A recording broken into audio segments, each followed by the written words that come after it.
I pay homage to the Buddha. I pay homage to the Dhamma. I pay homage to the Sangha.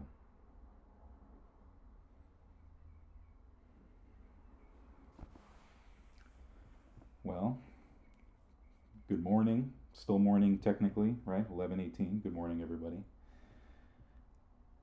Today I would like to talk about true equanimity. So a few weeks ago, I gave a talk on the 7 factors for awakening, or 7 factors to awakening. And when I got to equanimity, right at that last little bit, I was running out of time. So all I really got to say about it was, yeah, it's kind of like a stoic thing, and anyway, let's move on to the next thing.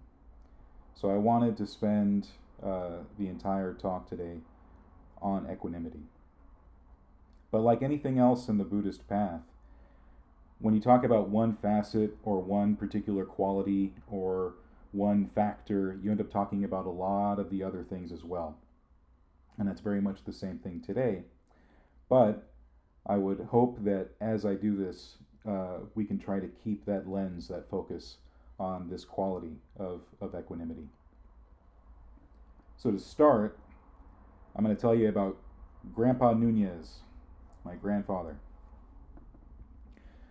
So my grandpa is a very small and quiet man, even though he's very wise, very smart, and very strong.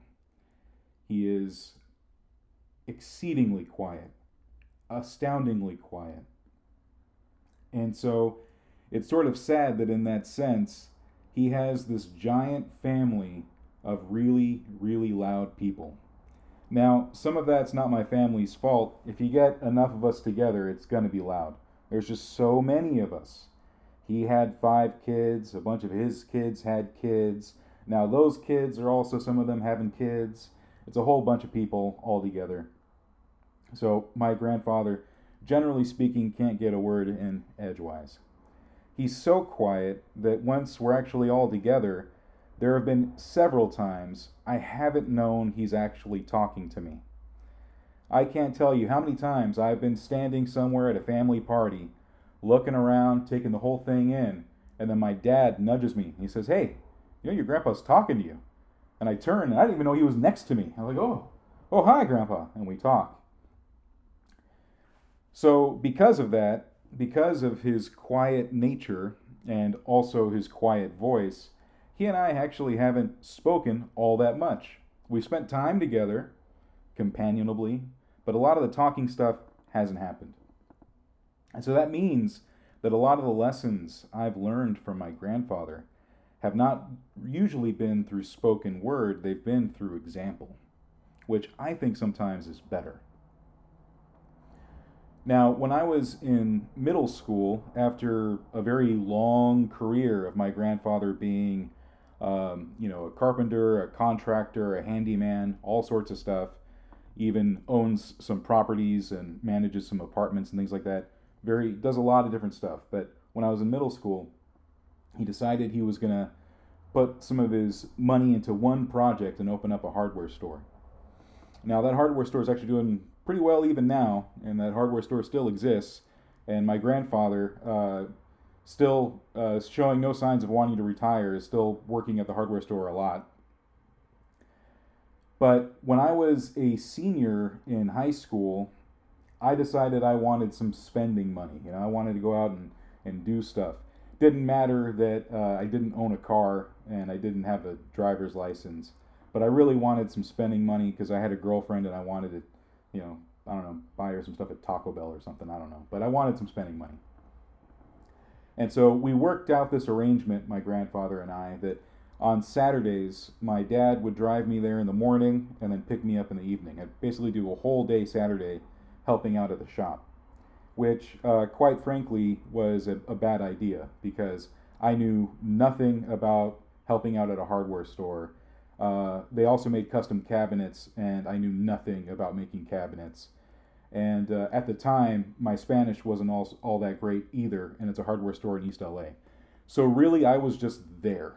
Um, and so my grandfather put me in the back helping out the guys making the custom cabinets, who were pretty annoyed I was there because they all knew how to do everything and I didn't know how to do hardly anything. And then there was also this big language barrier. So I ended up getting all these random tasks. And one of those tasks they gave me was to uh, sweep outside. Back behind the shop, there's this big lot where they sell sand and they sell stuff for cement and they sell all these powders and things that fly in the air and get all over the place. So they said, go out and sweep. No one told me where any of the actual sweeping materials are. No one told me where all the brooms were.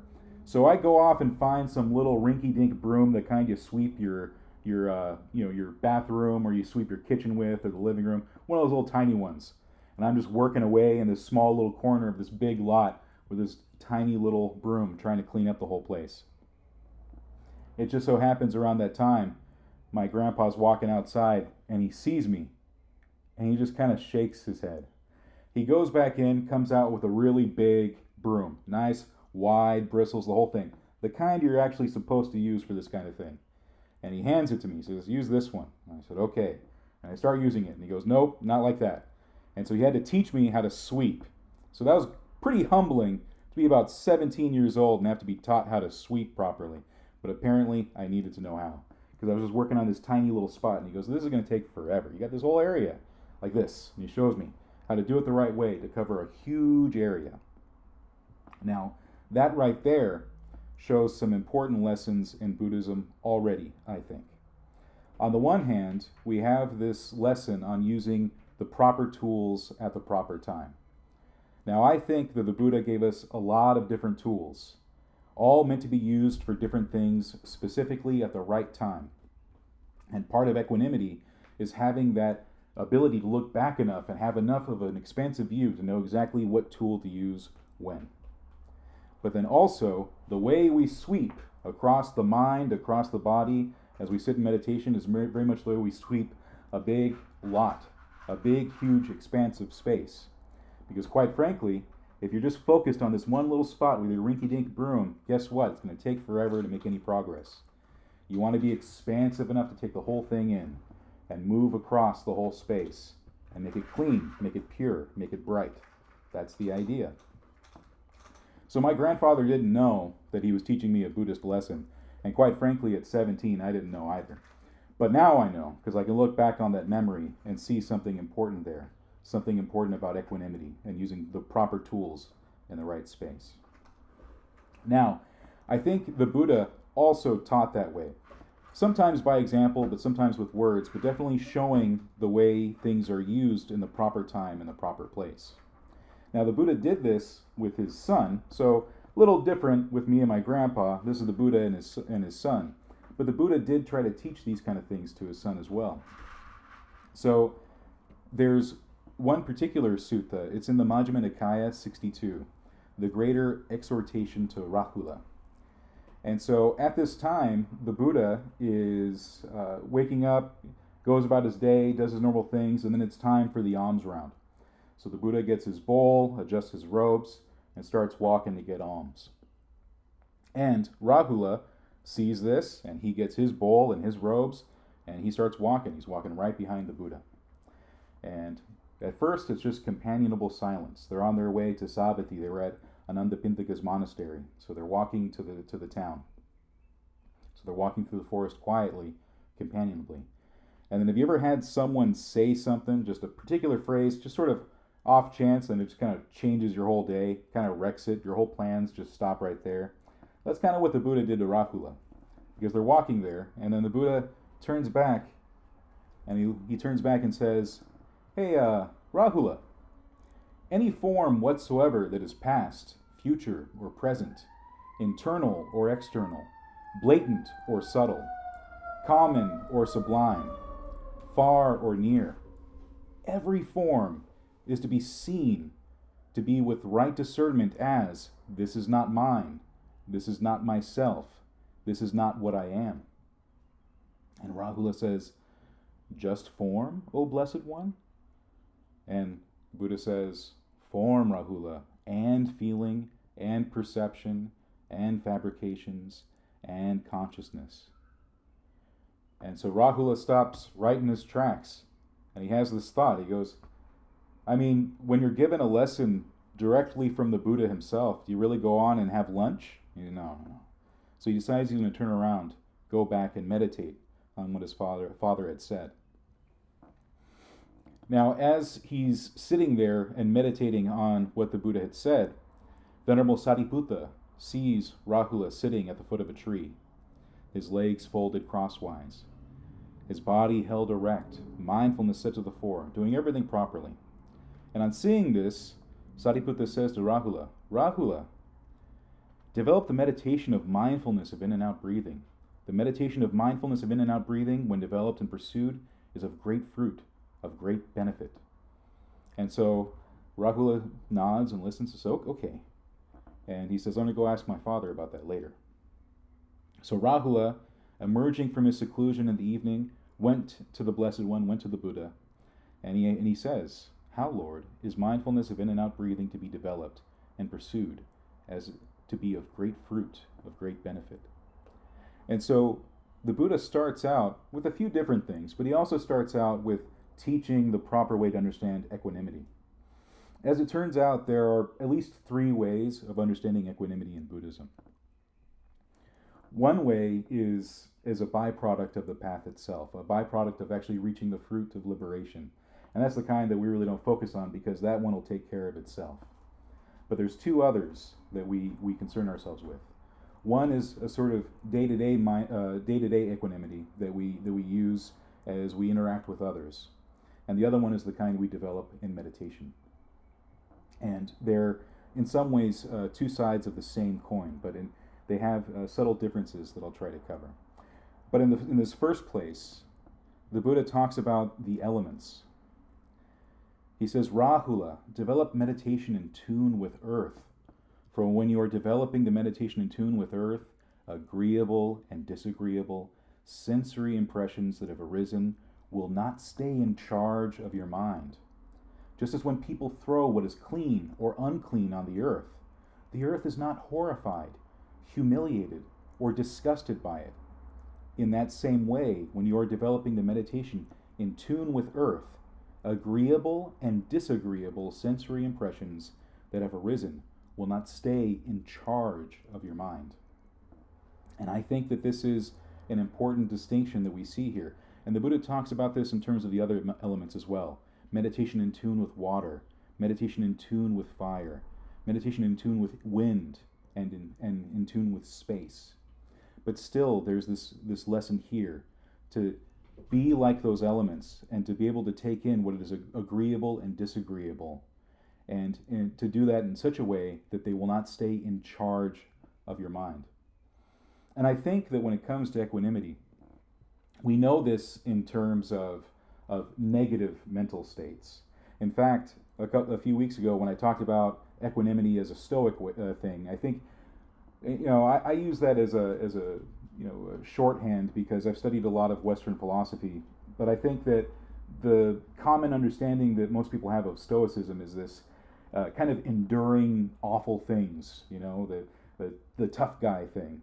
I recognize that recently these days, Stoicism has had a bit of a resurgence, let's say. It's getting popular again. But that popularity seems to do with the real tough guys. It's like you just gotta, just deal with tough things. Sleep on the floor, eat some nails, have a hard time, things suck, and just deal with it.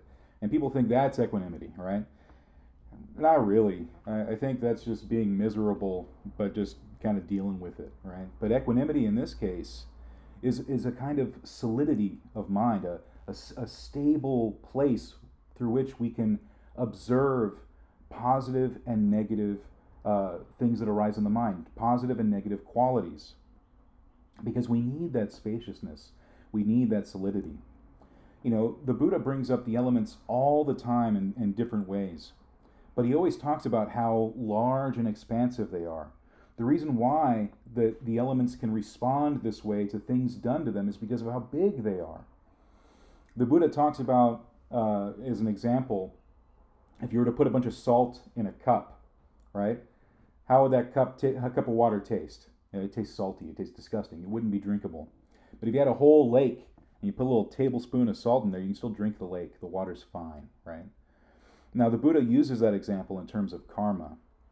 The idea being that if you generate enough good karma in your life, that those little things you worry about, those little bits of negative karma, it's like, I didn't open that door for that guy, and I called that guy a jerk. In the scheme of things, if you have enough good karma, it'll outweigh any of those little bad things you're concerned about. But in the same way, if you're expansive, you're able to take in all the good and all the bad sense impressions that come up in meditation and come up in daily life. Another example of this is when we look at the Brahma Viharas. Right? Told you, we ended up covering a lot of ground just by looking at equanimity. But it's because equanimity shows up so many places. Shows up in the 7 factors for awakening, but also shows up in the Brahma Viharas. And why? Right? When you look at it, a lot of the time people hear the Brahma Viharas and they think of them as sort of passive feelings. You hear, loving kindness, or what I usually call goodwill, and you hear compassion, and you hear empathetic joy, and you hear equanimity, and you think, all right, these are emotions, these are feelings that I should try to have for people. They can kind of run in the background all the time, like they run in the background like your Fitbit or some music in a movie, someone's talking and there's some soundtrack playing in the background. And the thing is, any of the tools the Buddha gives us always have some kind of action, some sort of duty, some sort of thing that's directed. That's why his instructions for meditation always talk about bringing mindfulness to the fore, using directed thought and evaluation. These are activities, not simply emotional states running in the background, which means that the Brahma Viharas work exactly that same way. When we look at goodwill, we understand that it's something that's supposed to be unlimited, universal, and we think, again, it's got to be all the time. It's got to be all over the place in every moment. Not really. It's unlimited in the sense that you're able to foster goodwill for everyone you come across, every single person, so that you hold no animosity to them. And you're able to also, in that same way, in that sense of having goodwill, be able to foster compassion when you come across the suffering of others and yourself. And empathetic joy when you see the triumphs and successes and the good that happens for others and yourself. And those are actions. Those are things that you have to direct the mind to. Things you have to work on every day. And it's not just a passive feeling you have, just a good, warm, fuzzy feeling, like, I hope everyone's okay. But really, in your day-to-day life, actually being able to look at the person in front of you and have thoughts of goodwill for them, to have compassion for them, to have empathy for them, and also equanimity, in the sense of not being agitated or irritated. In fact, in this same sutta, the Buddha brings up pretty much everything. He gives his son the whole lesson on all the kinds of meditation. So I would recommend taking a look at this sutta on your own later if you like. This is MN 62. And the Buddha says, develop all these kinds of meditation. Develop meditation in tune with water, in tune with fire, in tune with wind, for the exact reason we said before. Just as space is not established anywhere, in the same way when you are developing the meditation in tune with space, agreeable and disagreeable sensory impressions that have arisen will not stay in charge of your mind. But then the Buddha also says, develop the meditation of goodwill. For when you are developing the meditation of goodwill, ill will be abandoned. Develop the meditation of compassion. For when you are developing the meditation of compassion, harmfulness will be abandoned. Meditation of empathetic joy, because when that's developed, resentment will be abandoned. The same thing with meditation of equanimity. Irritation will be abandoned. So irritation might be a translation for this term, but also agitation. Again, we often think of being irritated or agitated by negative mental states. But oftentimes, we don't see how caught up we get in positive mental states as well. Or at least the things we see as positive. the things that we crave and cling to, the things that we desire, the things we run after, the things that we assure ourselves once we have, we'll be happy. And then oftentimes we get those things and we're still not happy. So there's this issue then of being able to discern those things and to not be irritated by them, to not be agitated by them, to essentially not be worked up by them. In the same way that the earth is solid, in the same way that the wind blows both good and bad, in the same way that water can cleanse both good and bad things, and the water can still remain pure, right? At this point, we know that for a fact. We can evaporate the water and distill it again, and it's just as drinkable. That all the water we've ever had in a cup is water that's always existed on this planet. Pure, good to drink. Yeah, you got to do stuff to it. But that's the same thing with the mind. You got to do stuff to the mind to make the mind pure as well. It's the same idea. So we want that solidity. We want that ability to engage in the world in that way, the relationships we have, to establish them in that way. And that often will lead us into this other way of looking at equanimity as something we develop in meditation. It's something that becomes solid. It becomes a place where we can actually observe the things going on in the mind. Because we get told that all the time, that one of the big things about meditation is being able to observe all the things arising. But the thing is, you got to actually be able to observe them in a way that's useful. The observation often comes with a lot of clinging or a lot of aversion. Good things come up and you're like, yummy. And bad things come up and you're like, not that, right? But those things need to be observed. And some defilements and some hindrances and some things that eventually should be abandoned are the kind of things that just evaporate like smoke upon observing.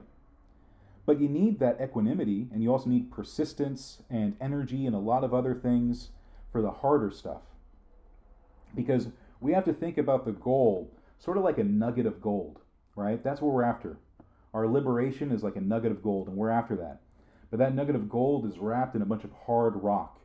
And that rock is wrapped around a bunch of branches, roots rather, under the earth. So it's all around all this soil.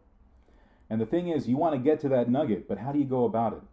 You have to have tools. You have to have things you can use. You're going to need a shovel to dig through that dirt. When you get to that, the roots, you're going to need a saw or something sharp to cut through them. When you get to that stone, you're going to need a chisel or something to break through it so that you can remove and finally grasp that gold nugget. We need those tools. And equanimity ends up being one of the most important ones, right alongside those other factors we talked about a few weeks ago, right along those 7 factors. Because if we get moved this way and that way, if we get attached, if we get irritated, if we get drawn in, then we're not having enough space, enough solidity. So one of the reasons we even approach meditation in terms of calm and concentration is for the sake of equanimity, for the sake of having that space, the sake of being able to have a place where you can be an island and observe everything moving around, all the churning waters around this island. You want to have that solid space and that big churning sea that is your body and mind, right? Just all this space to explore, but you need a solid place through which to do it. So when we meditate, we don't want to be sluggish and bogged down. We don't want to be sleepy. But if we get agitated and irritated, every little thing that pops up, we're not having that solidity. So equanimity is how we do that. In this same sutta, the Buddha further says, develop the meditation of the unattractive. For when you're developing the meditation of the unattractive, passion will be abandoned. Develop the meditation of the perception of inconstancy. For when you are developing the meditation of the perception of inconstancy, the conceit, I am, will be abandoned. And then finally he gets to the mindfulness of in and out breathing. Develop the meditation mindfulness of in and out breathing. Mindfulness of in and out breathing, when developed and pursued, is of great fruit, of great benefit. So I would say that all of these other kinds of meditation we see here, unattractiveness, inconstancy, all of that requires enough equanimity to see, to keep that balance. Because if we only look at these things without equanimity, we can get caught up. In fact, this is one of the lessons that had to be learned the hard way in the early Sangha in the Buddha's lifetime.